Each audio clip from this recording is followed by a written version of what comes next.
We also are going through and combing through our social media. In our discussion with our attorneys, we felt it was important to keep our pages up so that we can say at least town meeting tonight, referendum today, here's your, for more information on your polling locations. So we do have to comb through that, and pieces that have been deemed as advocacy, those posts could be removed. But for the most part, I think it's important to try to keep our page up because we have a large following and people should be informed. Here's the town meeting, here's the referendum. So that's our goal right now. Okay. So do you have any direction around specific words, language, vocabulary, or you're just kind of going based on your conversations and your gut? We had an initial conversation, and based off of that, it was kind of like, okay, present to us what you would like to keep. And that's how it was phrased. And so obviously we're making preparing for an argument as to why we should keep something. They say it's deemed advocacy. We'll have a back and forth discussion. Like I've said before, at the end of the day, our attorneys are the ones looking out to protect us. And if they tell us to take it down and they have justification for it, we'll take it down. Sure. But we combing through each and every page of the website, we're able to say, I don't think this is advocacy because, or this one's questionable because, and then open up that dialogue. So this approach, as in this is what we want to keep and this is what the website would look like, is the better starting point for our attorneys to then say yes, no, and have that discussion. Good, thanks. Anything else with website? Okay, we're going to move on to Ira. Yeah, and so this is a great segue.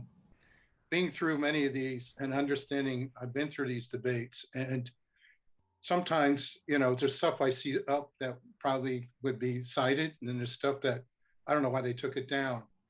I can tell you Elections Commission's having a hard time with the digital world right now. It was much easier, it was all paper.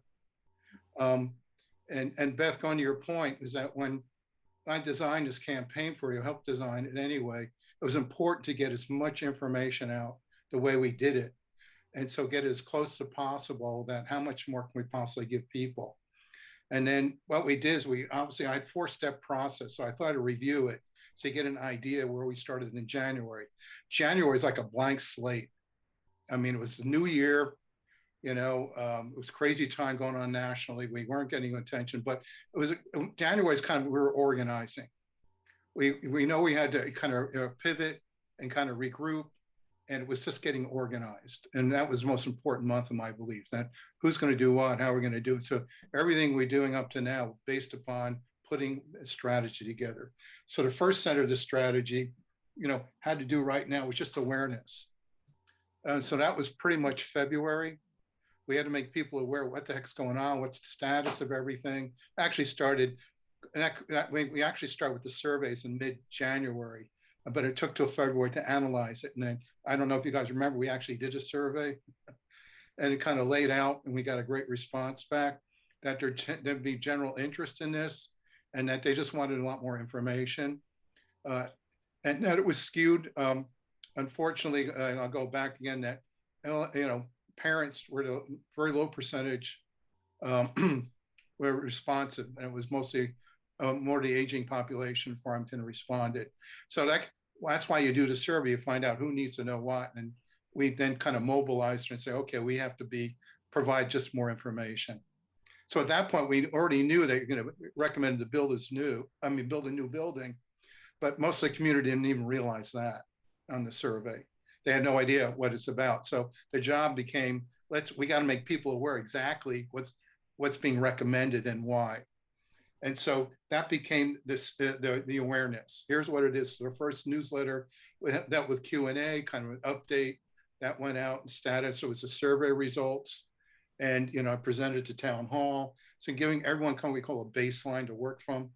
And then the second newsletter got into education. We were explaining a lot more in more detail what was going on, what was, here's what we're planning to do, how we're going to communicate, the Zoom meetings, everything we possibly going to do to make it as transparent as possible, overcoming that and laying what we call the agenda. Here's how we're going about it. the town council decided we're going to probably May, second week in May, we're going to post it. So we had more information. And the third one's going out right now which is the first time we ever did one like this, is more like a poster or an infographic, which says, here's all the stuff you need to know. And if you want more detail, do it right now. So it gives, even during the quiet period, information that residents can refer to. Knowing, depending what the lawyers allowed up, what the election laws, knowing that's unpredictable, that, something that looks like it's information versus advocacy, it's always a debate.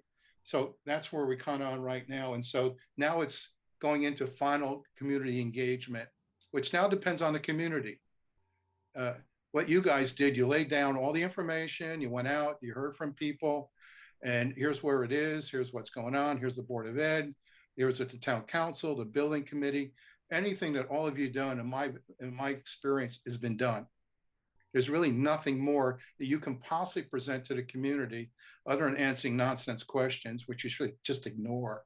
And it's just go forward with, doing this. And now it's a group of, it depends on the citizens during the quiet period, to encourage their fellow neighbors and support, to go out and vote. It's that basic, is that, they don't need any more information. You've given it to them. So, last night, that's why it was good. You covered everything. What do you call it? Guys covered the waterfront. You did everything you possibly can do that, that's that in terms of information, you cannot accuse transparency. And the only thing that would happen now is that the people who are not supportive of this is going to be usually two groups of people. One, because they don't want to pay more in taxes, even if it was $1 more. And then there's the other people who just, for some reasons, and which I'm not going to explain here, there's much more detail, just have some gripe or something, or a political viewpoint that has nothing to do with actually what you guys are trying to, to get proved. So that's why we are. So my experience, I think you're in a good place. So any questions for Ira? And the only thing I'm going to point out to you guys, all you can go out and do as individuals, knock on doors, you can do whatever. You're not limited because you're part of an official group. You just can't represent that group. The building committee people on there, like Wendy, you can go out and do what you want, but you have to go as a citizen and a parent. Beth, the same thing. Yep. So you can't go represent the official, because the Elections Commission has made that clear. Like I told you before, anyone who wants to just, I've seen official people run PAC groups, and they can do that as long as they just represent themselves. So I just want to clarify that it doesn't hinder you, even though you guys did the heavy lifting. And now it's just, getting your fellow citizens to recognize this is an important vote. It's really important for the community, and it involves, the future of the kids. Ira, it's Ellen. I have a question, because I'm getting, I want to make sure I'm guiding board members and elected officials. We're recently being asked to submit letters to the editor of our local newspapers. So if you're an elected official, say I did it, can I sign it? Ellen Sayuda, Board of Education. No. You only can sign your name, resident of Farmington. Okay, so within the body of the letter, if you state you're a resident, a parent, a volunteer, a current member of the Board of Education, is that okay? Because that's a fact. I think what I would do, and I'm sure the lawyers would tell you this, keep arm's length away from the PAC groups. That you do it on your own, and that's the way it should be done. That you're So if I submit a letter, for an example, on my own to the Valley Press, in the body of the letter, can I state making the comments as a this, that, and the other thing, and as a current member of the Farmington Board of Education? Yeah, who are you submitting it to? The current hardly takes any of these letters anymore. No, I'm not. No, the Valley Press, our local newspapers. Yeah, does the Valley Press, are they posting a lot of letters to the editor from Farmington? They do. They do. Okay. I mean, yeah, you can, again, just representing yourself and saying, and you kind of make it very clear in the letter that, that it's nothing wrong. The obvious, pointing out the obvious is okay, but you got to make it clear you're representing yourself. But it's okay to state I'm a current member of the Farmington Board of Education. Yeah, you can state, because that's a fact. But you Right. have to also state, but given that, that I only can represent myself and not the board, I would just make it a little clearer, that's all. And as far as signing it, you just sign your name, you don't put. Yeah, you can't, because the minute you put your chair Board of Ed, it looks like it's officially coming from the Board of Ed. Okay, thank you for I that. I was wondering if, I know I've seen before where it isn't in the body of a letter, but someone's in an official capacity, and the newspaper will say, Miss Sayuda serves as because it's almost like journalistic, they want to make clear the point of view, or that the person has. So sometimes it's like an addendum in italics. You'll notice at the end of a letter. You can't control that. Right. So if that happens, there's nothing you can do about that. Right. But I've seen letters to the editor come from official people in a quiet period. We had members of the town council take pictures on town property and say, as members of the town council, that they felt the project was important, and it was basically an op-ed piece that got picked up. Yeah, there's two things concerned. I wouldn't worry about the interest groups. I'm worried about that you guys don't get cited for election laws and have to pay a $2,000 to $4,000 fine. That's all. You have to separate between the nonsense and negative people who are going to complain about, okay, you can't do that, because it only comes about if there's someone citing something where you're actually breaking these laws. Right? You're not. You live in town. You have every right to say whatever you want. It'd be different with Kathy, who doesn't live in town. And of course, anyone who's actually working for the town, they should be more careful. If they're, if you're, working and you're getting a salary and doing it, I'd recommend you don't submit anything at all. That's because then it can be construed that, I'm paying you. But someone like Meg, is chair of the board of the thing. She could submit letters in too if she wanted to, or Wendy, any one of you. As long as you're living in town and you're a tax-paying person, it's freedom of information stuff. First Amendment. This is Wendy. Actually, going back to Beth's question about the editor, I'm sure if you submitted something to the Valley Press, if you just told the editors not to add the addendum, that they would follow with that. They might or might not, Wendy. You can't control their editorial policies. Oh, They might have to identify it as part of their opinion page. Most would. I know most newspapers would say, Beth is on the Board of Education, and that's at the bottom. As long as you don't say it, you sign your name that you're writing this on behalf of the Board of Education. So be really careful on the language. Saying, I'm writing as a resident or a parent, or I've lived here with my family, and I really, I'm a big supporter of this. I've been engaged in the community for many years, and that's fine. But it's just, they're going to look at how you signed it, in terms of how you're representing. And if the paper puts that, Beth is currently a Board of Education member, they're just stating a fact. I'm looking at the Valley Press actually right now to see, because I see at the end, like you were saying earlier, you can just say I'm a resident, right? Or we can ask them to just identify us as. You can ask them, but I'm almost 95% sure, Wendy, they're going to put down the title. Okay. They're getting at bias, I think, as a journalist, when they do that, they want that included. But again, like Ira said, I suppose you can't control it, but then again, they'd have to research it if you didn't mention it in your letter. Well, for example, teachers could do this. They're residents and doing it, even though they're being paid by the town. They still can do this if they want to submit letters in and go around and do what they want. They're actually, anyone who, who works in there, I'm just thinking of leadership a little bit more in terms of, if the, town manager or Cat, they're the ones that have to be a little more careful. But since you've been having teachers on there, they can do it. No one inhibits, as long as you're properly representing your voice. not the organizational voice. And you're not using any town funds to do it. It'd be perfectly fine.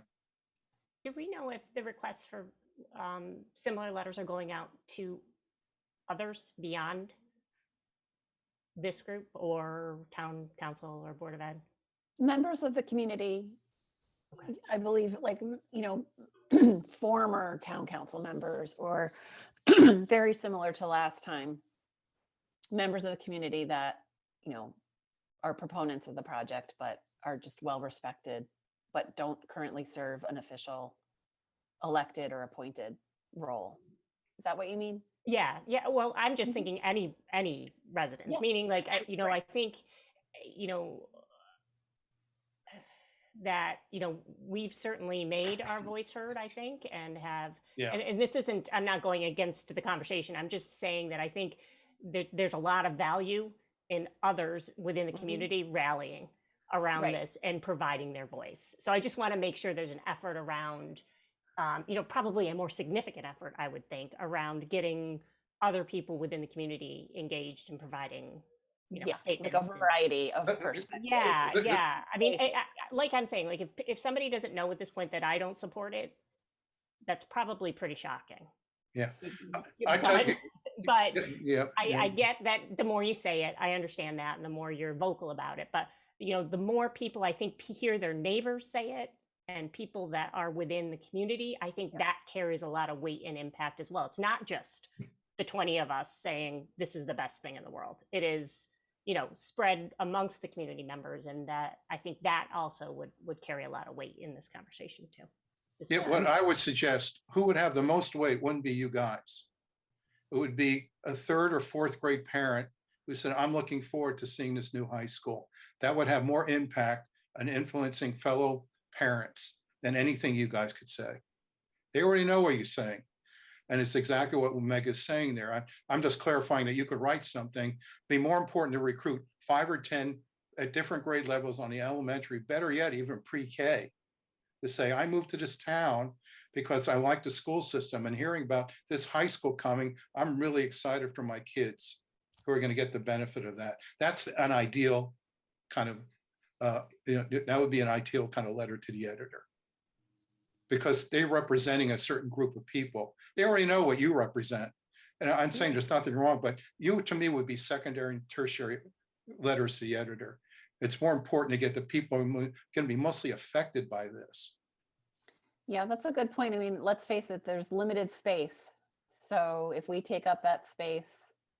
Right. They're only going to give you, unless the paper like they have here in Glastonbury, where they run, when they have conventions like this, they'll go on pages and pages and put everyone's letter in. But I don't know. I don't think the Valley, I don't think they do that, do they, Wendy? They just put a few letters in. They do during political campaigns. It's pretty extensive, their coverage. So all right, well, then you're going to have, then what happens is that in this case here, from my experience, is getting, parents engaged to submit something in. Yep.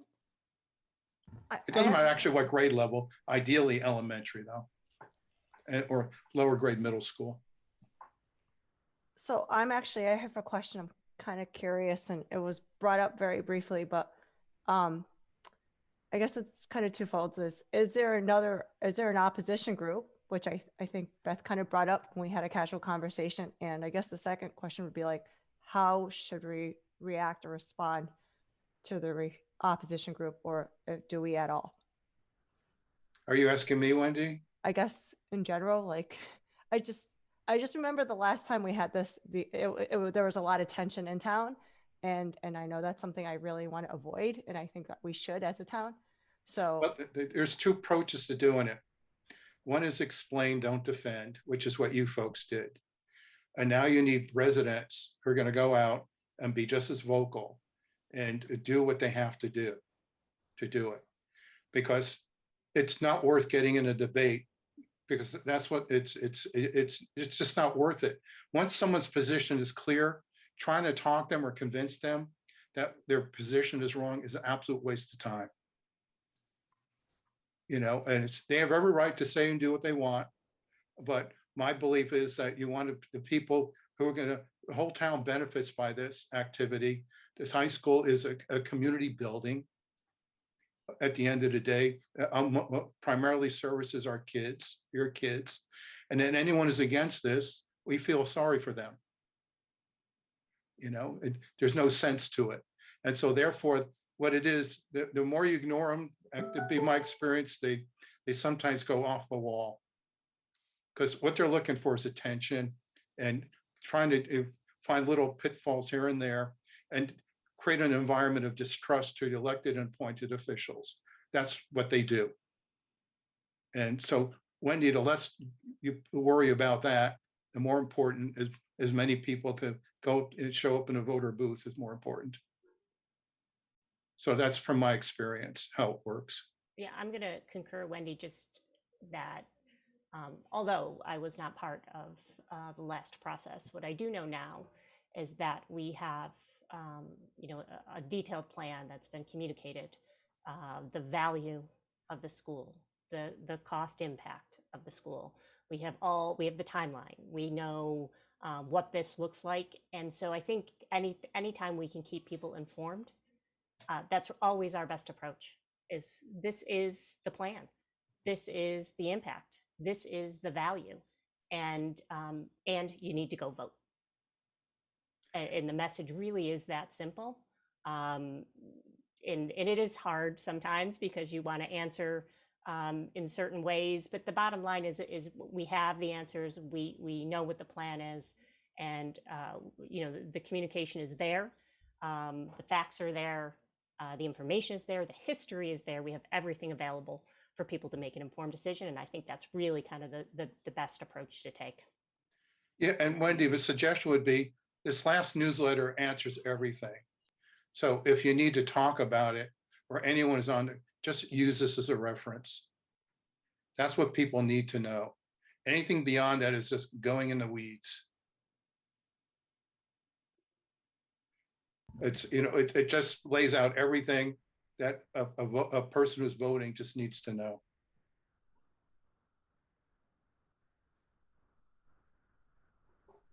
So should we move on to social media updates? Sure. Not much new in the social media updates, continuing to provide information. As I discussed a little bit earlier, we are able to keep up our social media platforms. And that is because of our, deliberate attempt to keep the information factual, meeting tonight, join us tonight. That way we don't have a ton of stuff to take down when it comes post May 11th. So continuing to go in that fashion, and continuing to take a dive, down our previous posts to see what needs to be removed. And any other updates that aren't listed here?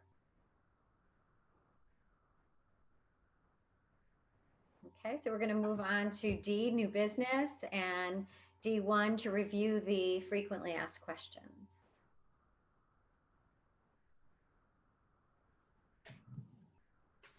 Meg, if you want to jump in here too, we had this conversation because, like I said earlier, we had received frequent questions during our community outreach meetings. We wanted to address them here, so we thought it would be a good idea for the communications subcommittee to take a review and see if we're missing anything. I will say one question that we are adding is regarding the other options that were explored.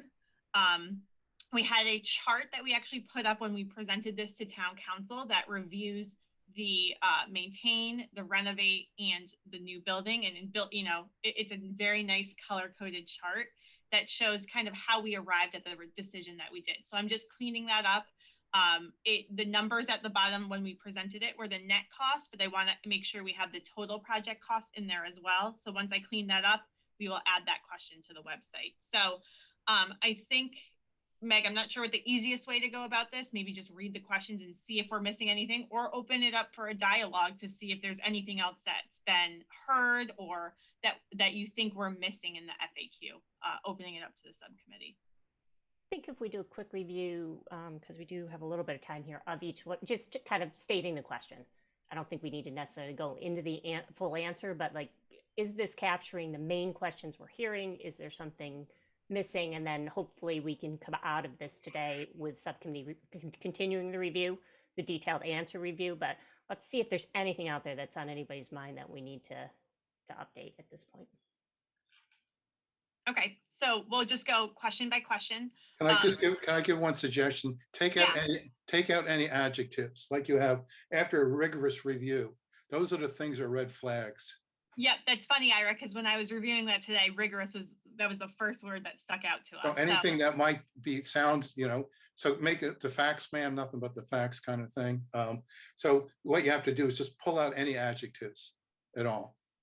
Exactly. So that's what I'm combing through before we meet with our attorney for the next one to try to say, these are the things we want to keep up. We've kind of redacted the adjectives and made it strictly this, cleaned it up a little bit. But overall, I just want to make sure that we're capturing things that we're hearing before we even have to modify it. Yes. So that's fine. So why is the FHS Building Committee recommending a new high school? This kind of briefly goes into our background, the criteria we use, and how we decided on the new building. What are the major issues that led the committee to recommend construction of a new high school building? Statement of needs, and where we got all of that information. That's the basis of this answer. Did you look at an alternate site for a new high school? This is the work of the site evaluation subcommittee. That one has come up a lot. Does the design of the new building provide safeguards against future pandemics? COVID-19, this has been in every single one of our presentations. Devin, sorry, you're scrolling through me off for a second. Who are the town officials and committee in charge of the process? Collaborative approach, Board of Ed, Town Council, Farmington High School Building Committee, and I think that was represented very well in all of our community outreach meetings. How disruptive will building a new high school be for students, teachers, and others? Again, this is something that was brought up in every single one of our presentations. When will the town referendum be held? How do I vote in the referendum? This will obviously be modified once it's set to have it instead of target referendum, the referendum is, and the town meeting is. What are the costs for building a new high school and tax implications for a homeowner? This also goes directly to our project cost page. What is the proposed project timeline? You can see this is a snapshot right from our presentation.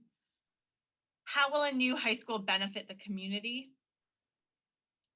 We also have, will the building be able to be used by the community in the event of an emergency? That question came up at a lot of our community outreach meetings. What reviews or studies have been conducted to determine the statement of needs? And those are all linked on our website as well. What are the enrollment projections for Farmington High School? This question came up all the time. And this is, again, a direct shot from our newsletter and linked to the enrollment report. Why has Farmington High School been placed on warning status by the New England Association of Schools and Colleges? What would a loss of accreditation mean for Farmington High School? This one was recently added as a result of questions we had been hearing. So that was just being responsive to that to make sure we had it on our FAQ. Will the 1928 building be demolished as part of the FHS building project? That one's a clear one from Town Council. They gave us a direction, and I think we addressed it a lot, especially at the community meetings and the site, the exterior of the building meeting. Why is the 900 wing of the school being renovated as part of the proposed design? This elaborates more on the needs of central office, the locker rooms, and the overcrowding at Town Hall to address the statement of needs.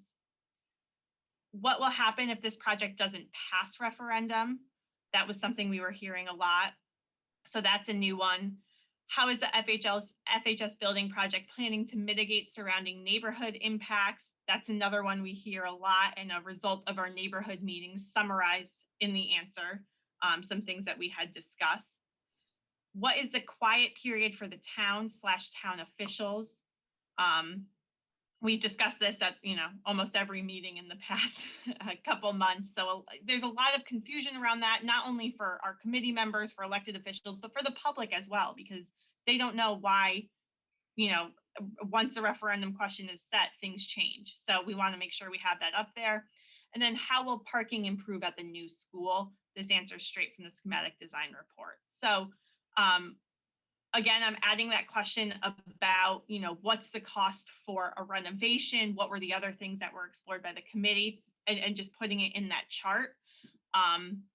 But other than that, just want to see if there were any other questions or something we're missing to make sure we get it up there. I see several things here, Kat. Can you scroll, go back to the warning from the NEAC? Yeah, the accreditation right there. I would move that up under the after the second question, because you're stating it. This is just moving around stuff.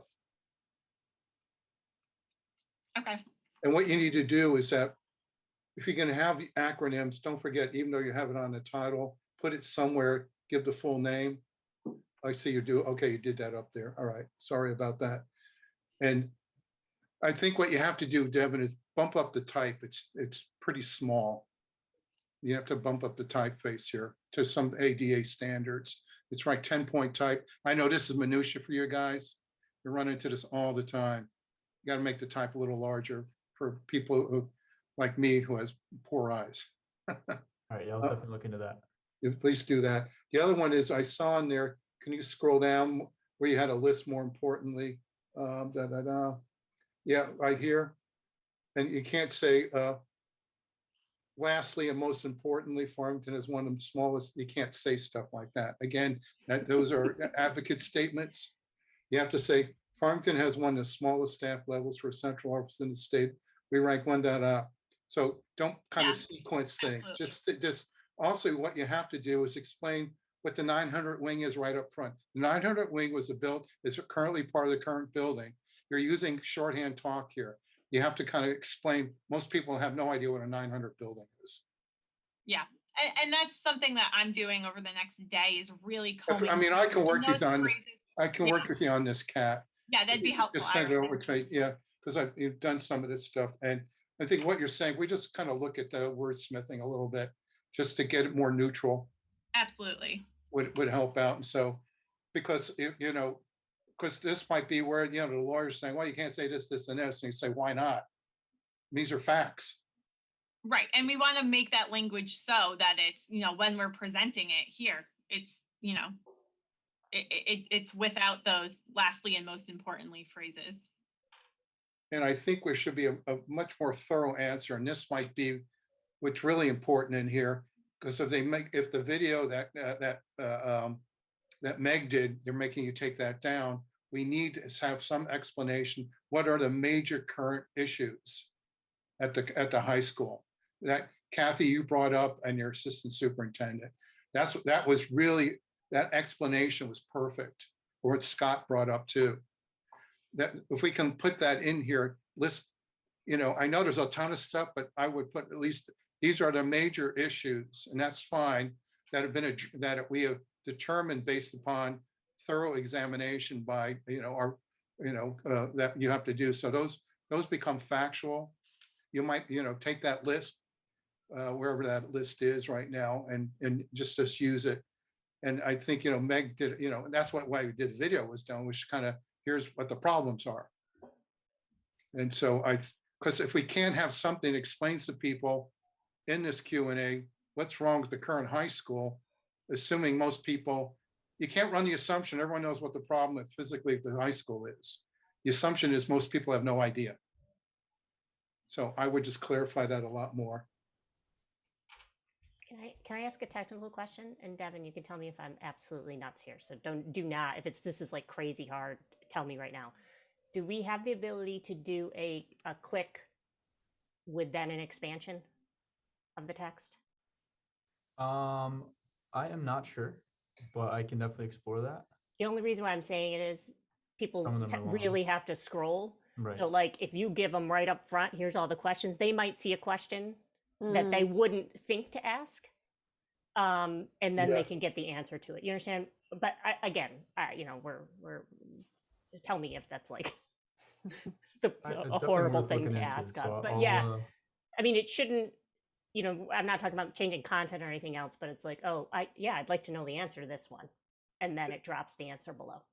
And the most obvious thing too for finding it, if you say most asked questions or these are questions, you don't have to say Q&A, put a number to it. So if someone wants to refer to a particular question, having a number for that question would be more than adequate, Devin. Usually, in other words, you can title this, Q&A section. You don't have to say Q&A anymore. You just have to number. So people, when they want to go back, since we have a whole bunch of them here, well, question number 4, I want to go back to question number 4. But right now, finding it, you'd have to scroll a lot to find that question. It's just a reference. Gotcha. Yeah, that makes sense. We will look into, I'm sure Squarespace has a template, Meg, for that we can modify this and see if there's a painless way to transfer that over. I think I'm sure they do. So it should be fine. And then Ira will take the Q&A part and have them. Yeah, that's fine. Yeah, I just a great way to reference that. We don't want to go through every line by line, but we'll work that through. It's something I know Kathy, you would love to do. And it's I think if we make this extremely objective, I wouldn't see any reason why it wouldn't be able to be kept up in replacing the video that they say it's not available. That's how we have to kind of think about it that way. So Ira, I'll pull down the text Yeah. and get it to you in a editable format, and then if you and I can comb through that and see if we can make this a little more neutral. Hey, Kat, it's just a little thing, but on the question about the 900 wing, can you just double check me? I think we have 169 towns in Connecticut.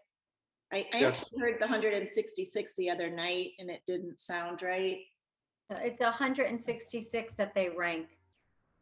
They changed it. Oh, Yeah, okay. they changed it a few years back. So it's 166. And I don't know if some are just there's several regional, but it's 166 now. I've always wondered about that too. Yeah, Yeah, I so think that's like the new. We always the new used ranking. 169, that's why. So that's new. Yeah, we have 169 towns, right, in Connecticut, but for purposes of school district rankings, they use 1 to 166 now. Yeah, and that's been an increase, Kathy, because it used to be lower, because now I think they're putting the magnet schools in and other kind of these pseudo districts that aren't aligned to traditional regional schools.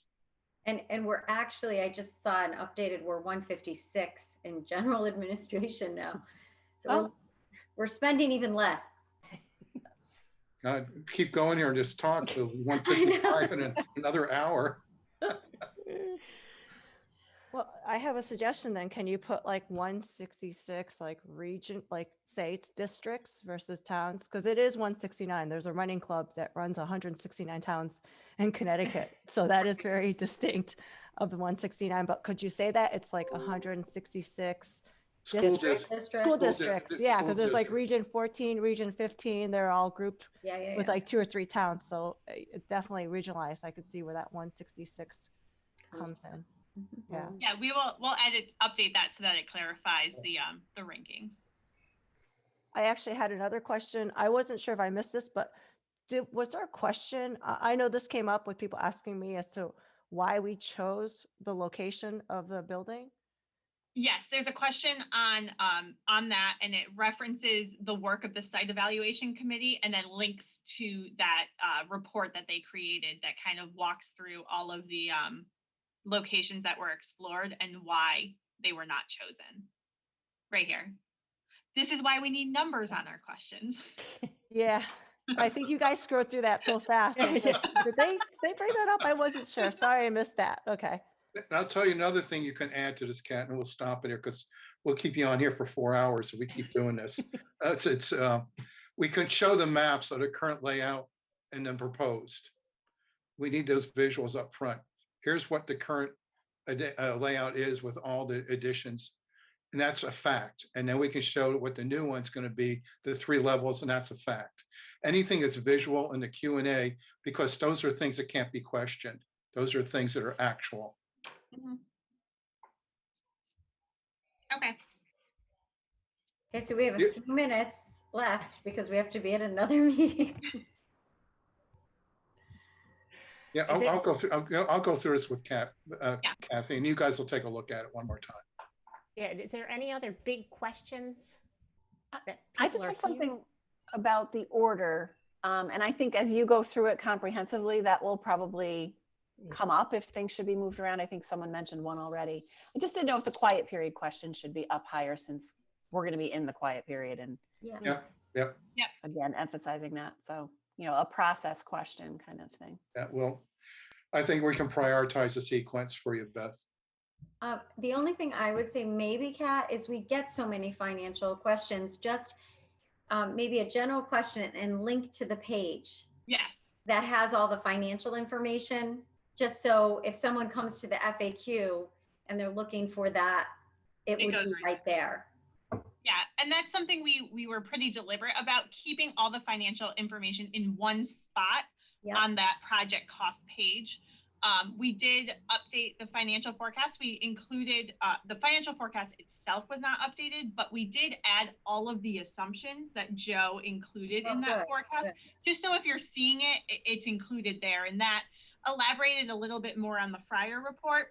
And then the federal infrastructure money that we got questions on all the time, that just basically included it too, that, you know, we don't really know what the regulations are for that. Once we do, we'll see what we can apply it to. But as of right now, there are strict regulations for it. So that's included there as a result of questions that we received. So it might be that there are two questions here that actually link to that page. Link to that page, yep. You know, like the grant question and the just overall, you know, tax impact kind of thing. Yep, perfect. Yeah, I think you mentioned the net municipal cost in the first question. Yes, I believe the range is there because that was part of the process. Yeah. Yep. Was there anything on timeline? Yes. Yep. Okay. We added that was a recent thing, and Beth. Oh, there it is. Yeah. Recently, Okay. We didn't even have it as an FAQ. So that's an important one, and we wanted to make sure we added it. And just a visual. We'll try to make it visual for people also. Yes. Yeah.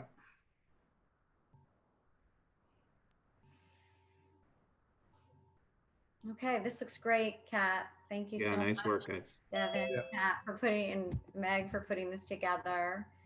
And so I think that was our last agenda item. Anything, and we're at 6:22. Anything else? I think just congratulations to you guys for all the hard work you've put in over the months. I mean, this, like Ira said, this is as far as you've checked every box. I don't think there's anything left for you all to do. So you should be proud of the work you put in. Yeah, I'm going to bring you all to my districts I'm having a hard time with. Right now. Yeah, everyone. It's just, I know we're going to continue. Well, we'll continue to work together after the referendum, but just really thank you to everyone. It's just been a great team, our communications subcommittee, everyone working so hard, and a pleasure to work with everyone. So we'll look to the future. Yes. Mm-hmm. All right. So motion to adjourn at 6:23. Motion. And second, Wendy. All in favor? Aye.